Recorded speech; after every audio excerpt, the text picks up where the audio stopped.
Hi there, Glocal citizens. Welcome back to the podcast that inspires a borderless mindset around manifesting a new world. I am your host, Florence Adu, coming to you with part 2 of my conversation with Elike Nkansa.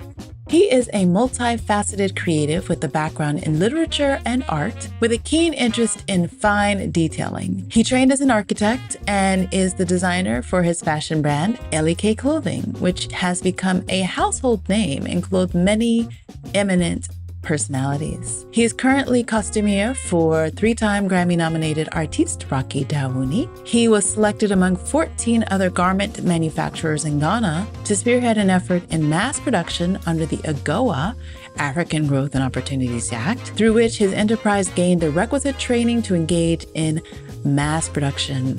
His brand is minimalist, Afrocentric, and heavily inclined in technically and functionally artistic design. He mentors young artisans in the fashion industry, helping to release fresh creativity into the fashion space. Through his art, he hopes to forge closer bonds of peace and kinship between peoples, whilst empowering women and youth. So we're picking up the conversation with Elike telling us about his Glocal speak. And I want to encourage you to be sure to go back to part 1, where he tells us about his path to becoming an artist and translating that into his architecture, and then back again to his artistry. Let's get back to the conversation. Okay, so speaking a little bit about the different areas of Accra, so it's time to talk about Glocal speak. So we want to hear what you hear. So I ask you to share a word, a phrase, or a saying that is a meaningful part of your local experience and how you come to value it as Glocal speak. Okay. So I have to do this from the local language, which is in Ghana. Okay. So in Ghana, they say a friend meets you, right? And he says, "Chale mini yano." And if it's a little deeper, it says, "Chale mi chwe mini yano." Now, mi chwe is like, I mean.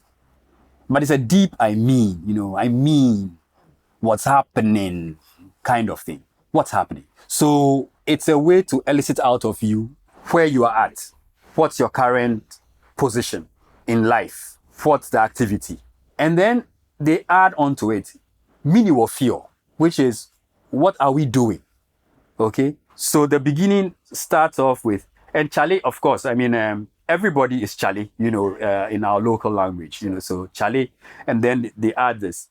So I think it tries to elicit out of a person or bring into sharp focus. What are you doing? What's going on? What are you about? Are you making any progress? Is there a way we can do this better? Where are we headed? How can I help? So all of those things in that short phrase, you find it's loaded with meaning. And I think, to me, it's really what you might consider to be a template for globalization now, in the sense that people need to be, savoring out of each other. Where are we going? What are we doing? How can we change things? How can we improve? That. So I find that a particularly interesting. Chale, mini yano, mini wofio. Mini wofio. Okay, I love it. Thank you for that. Some Ga for your ears. Okay, so we've talked about how you were inspired, how you came to be in the shop, and that you had a full factory, a full business. So the question then is, how do you stay afloat? There's been so many challenges and changes, and just the idea of being able to market. Clothes sell themselves because you have people who bring that in. But to sustain a business in fashion, trends, this, that, the other, how would you say that you were able to do it? How were you able to continue to support it, finance it, some of those business things? Okay. To start off, architecture school again, okay? So in architecture school, they said, we went into school, the first day they said, this is about creative problem solving. And so you had to find a way creatively to solve a problem. I think it's a metaphor for life, really. That every day there's a problem, and you're going to have to find a creative way of finding a solution and going on. So And they said it was like a swimming pool and you had jumped into the deep end and you had to find a way to stay. It said first year architecture school. It's like a swimming pool. They've thrown you into the deep end. You don't know how to swim, but you've got to find your way out of the deep end into the shallow end and manage to stay afloat. Okay. So I started with the people that were the closest associates. There were a lot of intellectual types, Legon types hovering around my house. My parents' friends, my brother's friends, people like that. I quickly made them out into my initial market and started marketing to them. The recently passed, I think DK Osei used to be Ambassador DK Osei for in the Kufuor's time, for instance, was one of my first clients. Okay. Kenamankwa, I think he's in government now also, was also one of my first clients. Now, these people wore my shirts. I was 17 or 16 or something. And they wore my shirts and they paid for them. And they wore them, to good effect. There was pride and, culture about it.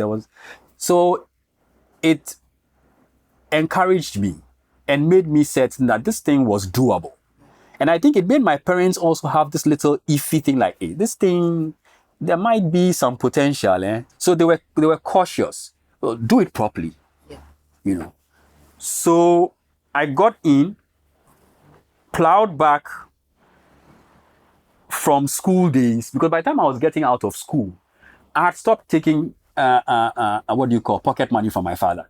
Yeah, architecture school. I was taking care of myself. I could buy my girlfriend a drink. I could do some stuff. And I built the shop by myself. By that time, I was about 26, I think I built this shop. Okay. Now, once I had done that, I was certain that I could accomplish a lot more. I had a friend, who's still my friend, my good friend, Ben Nontra. He's also a designer, Ben N. We would go out to the clubs in the evening. We weren't freakazoids as such, but we would go out. Yeah. We had our complimentary cards. We would dress up. I mean, we would iron these shirts. And at that time, linen was really in vogue. And we will iron, if I pass by you, that shirt can cut, do something, some damage. Yeah. And we'll go to the club and we will give out our cards. And through the week, after the weekend, all the people we met, because at that time there was no internet, none of these things were really in vogue here. So the people will come to the shop and then we'll produce. And then we saw this was working. So we go out, we give our cards, and then we come and wait. Yeah. Okay, so that began the whole advertising stream. Further afield, this meant that we had gotten to a stage where now perhaps telephones were more readily available. So we're using telephones and stuff. You had the huge, Motorola. That is like my forearm, that you could communicate with. And I dare tell you that they're probably better quality sound from those things than our current phones, But we did that. And then slowly we began to also join groups. Like there's an association of fashion designers. So we would go there for little meetings. And then we get to meet some of the other designers. And then, so the field began to become bigger. And then we realized that, this thing is advertised through fashion shows. Mm-hmm. So how are we going to do this? So we began to get into fashion shows. And I think from about the year 96, I had a show called the Filler Show. Filler magazine was run by some people from Legon, some students who were also, some fast forward generation trying to become editors and things before they got out of school. So they made a magazine and they were having a show to launch it. And they called us in. And we had a fashion show at Novotel. And it was well attended by, the creme de la creme of the society, sort of. And I was like, okay, so we can attract all these big people, So we had a show. And then from then on, it became show after show. So it was like really a mad rush to have shows. Mm-hmm. So every year we had about 5 or 6 shows. Some of the shows were so impromptu. I remember some models came to my house one evening, like about 5 of them who were friends of mine. And then they called me that the Minister for Tourism, Oreko Amufa at the time, was having something at a place in Jowulu. And it was an event. And so we should go and have a show. And it was unplanned, but you see, I had the structure because architecture school had given us the structure. So I got the collection. I put a gold and black collection together nicely. It was the evening. And we had a lot of clothes because we're always producing. So I went into my stock, got some things, put them in the car, got the models in. We were at the location. We had a show for 30 minutes.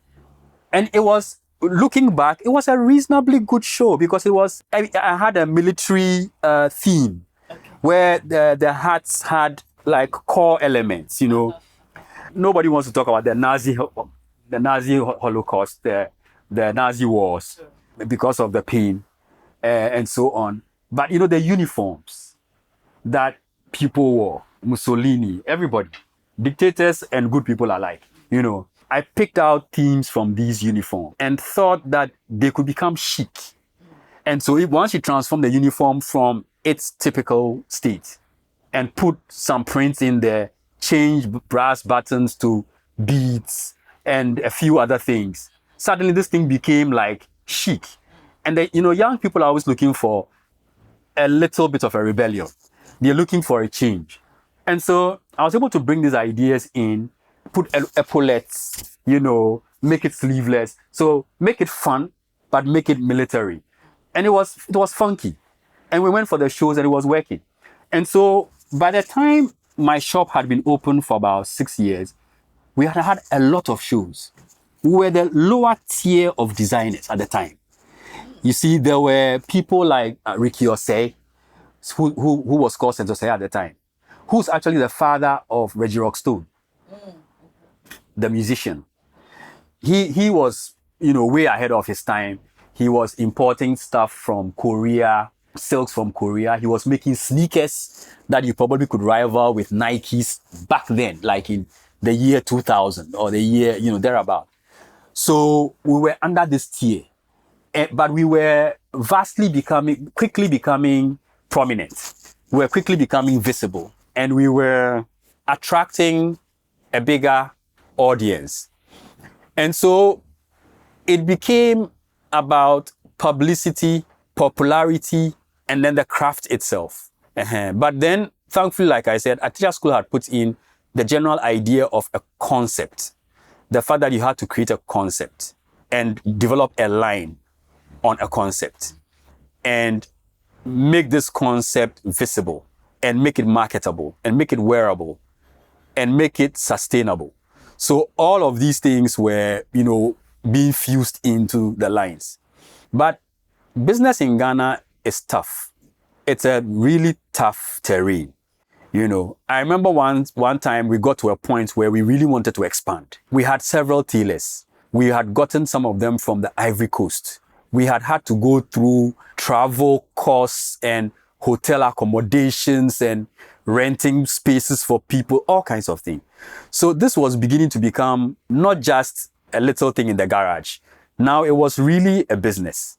And people were beginning to count on it because important people were buying the clothes and showing them off and talking about them. So we couldn't let anybody down. We couldn't say also that we just given up. I remember I went to see Kofi Amoabeng, who became a friend of mine, UT Bank, right? At that time, he was given a loan in 48 hours, right? And he had this, and it was exciting. None of the banks will look at you because you had to have such a track record. And you had to have some amount of money before they will look at you. So Kofi Amoabeng was like, but I can look at you, but it's a tough road, Elike, because my interests are not cheap. They are high. And the pressure is immense. And you're my friend, but I'll squeeze you if I have to. So we had this little chat. And I said, okay, fine. I'll still take the loan. So I took a first loan that way. In the end, it cost me my car. Because at whatever percentage, the speed of the economy and turning things around was not matching up to paying my interest rates. But I let go my car, struggled to buy another car, and then carried on. By this time, I had found a way to expand the business a little further. I had gotten a shop in Osu on the Oxford Street, or just off the Oxford Street, near where Woodin is today. And this meant also that a new crowd, a more cosmopolitan crowd was beginning to filter into my shop. And I had, a fantastic salesman called Gabi and a slew of other salespeople. And we'll go to offices. So we're doing direct sales, go to offices, send pictures, take the product out. It was very interesting and very challenging. And the shows were still going on. Ultimately, we came to a point where we said, okay, we need to still go to another level. We got a shop in Movenpick and thought, okay, we're going to really exhibit our stuff to anybody who's coming to town. Well, it might have been a grave mistake at the time because not only were we on the first floor instead of on the ground floor, but we're next to the British visa section. Oh. And, you can imagine Ghanaians who've gone for a visa and been turned down. When they get out of that room, their faces are like this, and so the patronage wasn't very high. But then still, we managed to use that as a means of advertising the brand and getting yet another tier of people to get involved. So when you say that, do you mean being in Movenpick or as a means of advertising, or what? Yes, being at Movenpick, let's say a classier location, yes, and all of that. It did something for the brand. Of course, the fallouts were many because then also we had to go a second time. I had gone a number of years without taking a loan, and I said, okay, fine, maybe it's about time to try again. So we went for another one. This time, it was a non-bank financial institution. And their loans were a killer. 30-something%. When probably in the States, you're looking for 3%, 5%, something like that. 30-something%. It was a death trap. So there also we blossomed to some extent. We got a fantastic contract for uniforms around this time. It was for the hotel, the Regent Hotel, which was opening. One of Kufuor's sons, was running the place, called me up and said he thought I should do something for the uniform. So we created a unique thing that blended very interestingly with the interior decor. They'd gotten some exotic interior designer from some country to come and do the interiors. And so I did that uniform for their start, from janitor to front desk, everybody. It was quite a huge contract. Yeah. So we figured with that contract, and then soon after that, we had gotten a contract with the Aviance Ghana Limited, which is the airline passenger handling, uniform. And we designed this also. All this I had got a little bit out of readings about people like Valentino and Armani and co, some of whom had done uniforms for like the military in Italy and stuff like that. So I saw that these contracts were useful things. So we did them. And so we thought taking a loan, we would be able to expand our North Canada operation. At that time, we're still 3 houses away. We're going to expand the building, do something fantastic there, and then open up a fully functional school for fashion. But the cutthroat interest rates meant that we took off. We were going nicely. We got a message from Aviance Limited that at that time that they had new management, and for some reason, they had to stall our contract. So we're doing a fantastic job for them, but then they stalled our contract. This meant that the inflows were no longer what they used to be. We were in a trap. We called the loan people, said, look, the loan people said they were going to give us a certain sum of money. They gave us half the sum. And then they called and said, unfortunately, they'd had some difficulties with a previous client. And so they were not able to give us the full sum. Okay? So what it meant was that the loan was no longer fit for purpose. That's what I should have understood by the logic of it. And so I probably have tried to stand my ground and said, hey, it's not fit for purpose. I can't go forward unless you get me all the money. But we had gotten this, as you do in Ghana, through friends. A friend of mine's friend was working a sister was working in the company. And so I felt obliged to save face and make sure I paid for the loan, even though I hadn't gotten the full amount that was supposed to have been given. So I went back in there, thought about it, said, okay, uniforms do well. I'm in Movenpick. I'm paying rent. I'm finding it difficult. What am I going to do? Creative problem solving. Let's tinker with this. I went to management. I want to get out of the contract. They said, no, you're in for 1 year already. You have 2 more years to go and you have to be in it because this is how it's been drawn up. You can't get out. I'm like, okay, I need to pay you whilst I'm here. What are we going to do? Do you have a uniform? He said, yes. I said, okay, I'm going to owe you money unless you give me your uniform. Mm-hmm. Okay? Mm-hmm. So partially through blackmail, I got a contract for uniforms with Movenpick. Yeah. That helped pay off most of these. Yeah. And then I became free again and began to run my business again. But by this time, I had a few scars from, the activity. But then I was also becoming tougher and maybe wiser also. So these are some of the things that have probably happened along the journey, to where we are. Yeah. Very interesting. That's a great summary of the roller coaster of doing business in Ghana. Yeah. So a lot of this was mindset. So I want to ask about my mindset hack. And so what is your favorite mindset hack? So this is one that you practice, one that you know of, or one that you can imagine. Okay. There's this thing they say. I don't even know who ever said it the first time. It's like, man, know thyself. Okay. I think it's critical to analyze who you are, come to a conclusion of what your shortfalls are. I don't dwell too much on the great stuff. That's there. It's a given already. Okay. But what do you lack? So for me, sometimes I procrastinate on doing something a little bit and stuff like that. And I'm like, look, so this is my Achilles heel. This is the thing I need to solve. And so I think looking at life that way means you're on a constant journey of self-improvement. So I constantly look at what is it that I have that I don't do. I want to read 20 books in a year. Okay. But how do you do that? You need to read at least a book a month if you're going to achieve that. How do you do that? You need to read a number of pages a day, whatever happens. But, I have so many things to do. I'm busy. It's difficult. But you need to do this. So you can be at the vulcanizers. He's fixing your car tire, but you're reading, a page or two. So I think that will be the way I look at it.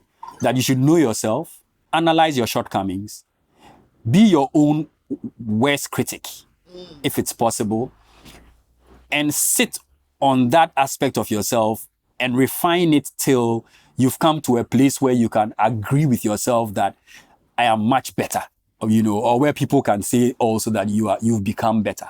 So I think that should be it. The way to position yourself to become a better achiever. I like it. Yeah, I like that. I like that a lot. Okay, so we talked about all the fashion, but you've kind of snuck in this, writing in there a little bit. And so I know we've talked that you've kind of, you're moving a little bit in that direction, so to speak. So in the sense of what's new and next for Elike, tell us what's new and next. Okay. Because we also didn't talk about art. So tell us. So much later in my fashion career, I began to actually produce art. And it's been a very interesting journey because I think, like I said, it was actually my first love before clothing became a thing. And so I find it comes to me quite naturally. I find it's a great way to tell amazing stories. I'll give you one, a short one. Over there in the background is a man who lived in a community. He worked in a company. It was a white collar company. My mother worked there too. And he was like a logistics person, that helped everybody. And so he was very popular. He drank an immense amount of beer, as you can see. It had to be club beer, And he, endeared many people to himself. He was lovely. He talked to the children, get them to go back home and go and study, do this and that. But he had a few shortcomings. I think the interesting thing about the story is the fact that you can get out of the story the real things, the hard facts, okay? He would come from work sit on that chair. You know, those chairs, I think they came out in the 60s. They are steel frame chairs with a plastic thing tied around all the whole chair, right? And he'll sit on this chair near the canteen where people will be going to buy beer anyway, so that he could easily get somebody who would buy him another beer. Okay? Now, whilst he's doing this and whilst he's talking to children and telling them, hey, go back home, go and get a bath, so and so, he will shout and call up to his flat, which is like, an apartment. So he'll call up to his flat, his wife's name. He say, Shome, Shome, Inokwe Laje. Okay, that's in Ghana. And what he means really is that he's missing something. Now, on the quiet, he had some illicit habits. And he had some stuff in his room that probably children shouldn't see. Now, he would come home and realize that some of these things were missing. But he couldn't say exactly what was missing. So he would call out to his wife and tell her that something of mine has gone missing, right? Of course, the kids will be giggling because they've snacked whatever it is, and they've taken it out of the house. But it throws sharp lights also on the way we grow up, the environment in which we grow, the fact that these kids, by no fault of theirs, had been exposed to things that they shouldn't be exposed to. Mm-hmm. And that the same person who was guiding young children, getting them to do the right thing, was probably indoctrinating his own children to do the wrong thing, So that's like, just a story from one work of art. Sure. Yeah. And so I find it immensely rewarding, doing art pieces which tell some interesting story. Mm-hmm. You'll be surprised to know this, so I'll give you a sneak preview later, maybe. I saw a Florence Ameli Edu doing a long jump in some athletics competition of some sort. Okay. And the pose and the picture is so riveting. That is one of the works that I'm planning to do soon. Oh, I love it. Yeah. And so hopefully when we come back another time, perhaps you'll see something concerning that. Okay. But I've done that, and I work with thread and fabric. Mm-hmm. And it's a way for me to channel a lot of the waste fabric that would come out of production, that will find their way into landfills and all these things. We are trying to be green. So I channel these back to the art. And then I use thread work. I use embroideries also. And it's an exceptionally interesting thing when all the persons involved, because sometimes also I get other people who probably just be joining pieces of fabric together or doing embroideries, detailed embroidery that take days to do, and changing the colors, because you're trying to use thread to suggest a river or to suggest a sky it's a very detailed and interesting, it's like painting with thread. And I think that's a very interesting thing. So I do paint with actual paints, acrylics and oil, but I love the fabric and the use of thread also. Yeah. And it's interesting because it's not hand done, but the machine becomes this other tool. The machine becomes another tool, but in the interesting thing is we don't use like heavily mechanized tools. Yeah. So a lot of the joining is even done by hand. And then even the embroideries are done by hand machine, which is very manual. Okay. And very, it's like, you're driving and you're steering the whole time. Sure. And sometimes you're trying to do maybe parallel lines without them overlapping and stuff like that. So it's really tedious, but it's also, once you get the result, I think you can look back and say, oh, wow, this is, we did this. So I find it very rewarding. Nice. Writing is still happening. Okay. I might get you to look at some odd manuscript. The city of Accra, I've lived here all my life. And so the metamorphosis of the city and the changes I have found pretty interesting. And I'm writing something that I'm calling The Semantics of Change, which tries to detail how Accra is evolving and changing. Sadly, there are some aspects that are not the nicest pictures in terms of how clean the city is and how the houses are being built today, and maybe how we are living generally. But it's exciting to know also that there's young people who are taking on interesting new adventures in the arts, in music especially, and are doing a lot of innovative, interesting things. 20 years ago, there was no podcast and there was no Amele doing Glocal Citizens, where we can begin to sensitize people on what are the valuable things we can do for our society, how we can shift the needle in terms of Africa's development and so on. So I think all of these things excite me, and I'm trying to see how I can put them, on paper. And I'll give you a brief snippet. You're sitting in your office, and there's a religious leader going home, and he's in a car with sirens, and they're making a crock of noise, and they have the permissions to do so. And I'm wondering, well, if every religious leader would go home with sirens, how would the city be like? But these are some of the realities of a modern era where we have gadgets and we have clouds and people use it in ways that are not the very best. Yeah. So these are some of the things that, I bring out in this manuscript. Thoughtful reflection, introspection, and observation. I like it. Yeah. So who are you when you're not designing or planning or organizing? We like to know who the Elike is that's in his leisure. And so are you a reader, a watcher, or are you a listener? And what are some of your favorite reads, watches, or listens? I'm a watcher. Okay. Maybe since I got married, I'm a little less of a watcher because my wife reads more. Okay. So I'm quite a watcher.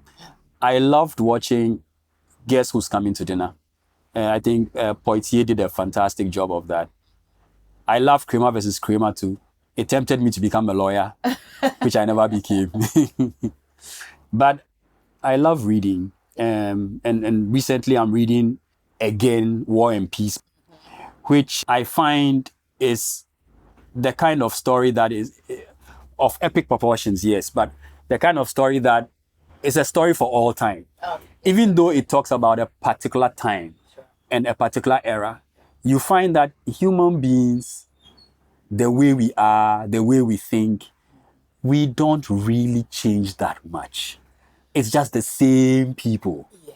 And recently, I'm enjoying a lot of stuff from Robert Greene, who I find to have a very insightful way of putting things and explaining life and what we can make of it. Otherwise, I'm Elike, just easygoing, very casual. I have a wife and 2 kids. Yeah. My daughters are 16 and 17.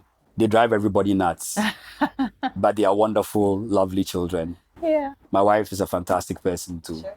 And, we just keep it going like that. Okay. Thank you for that. Wow. Elike, this has been wonderful. I thank you so much for your time and your art and your creativity. I love your story, and I look forward to seeing the new works and seeing, hopefully, the exhibition that is coming of your art. And so before we sign off for today, do you have any last thoughts that you'd like to share with our listeners? Well, they say we live in a global village. And I think that's quite true. And now that we have all these means of communication, we are really closely knit together. I think it's useful for all of us to look at the less fortunate people in our society and see what we can do to help. Blake wrote Chimney Sweeper, I don't know how many centuries ago, but it talked about children in England who were working in tunnels that were filled with soot. And I've not been able to take that out of my mind since I read it. And I think we have too many street Arabs and too many children that are disadvantaged through no fault of theirs. They're on the street, they are begging and all of that. And I think, it would be lovely if we all did something, regardless of how little, to change that narrative and bring these people into some creative fold. I'm sure there's lots of those little boys who could play the flute or the trumpet or draw or do something creative with their time, and to some economic benefit also, And so I really wish that, people would look at that and see if it's possible to do something. We can all chip in a little to see if we can help that situation. That is so true. All right, listeners, this has been another episode of the podcast. Please like, share, subscribe, leave us a review. We love to hear from you. And remember, you can catch us with new episodes Tuesdays at glocalcitizenspod.com or wherever you get your podcasts. So until next time, check out Elike in the show notes. We will have links to all of his shop, his socials, all of those things, and buy some beautiful fashion and art. And until next time, bye for now.